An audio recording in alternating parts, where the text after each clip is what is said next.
southeastern Indiana, central Carroll County, west central Gallatin County, until 11:30 p.m. At 8:29 p.m., radar indicated that thunderstorms had produced heavy rain across the warned area. Up to 2 inches of rain have already fallen. Heavy rain continues to fall with another 2 inches possible. Runoff from this excessive rainfall will cause flash flooding to occur.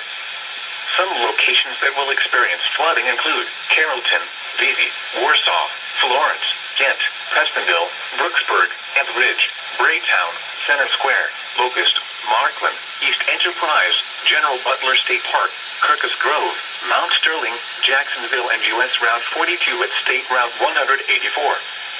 Move to higher ground now. Act quickly to protect your life. Turn around. Don't drown when encountering flooded roads. Most flood deaths occur in vehicles. Keep children away from storm drains, culverts, creeks, and streams.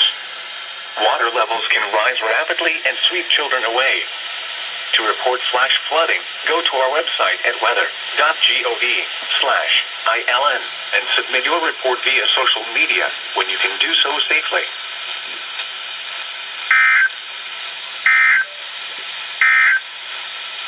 You are listening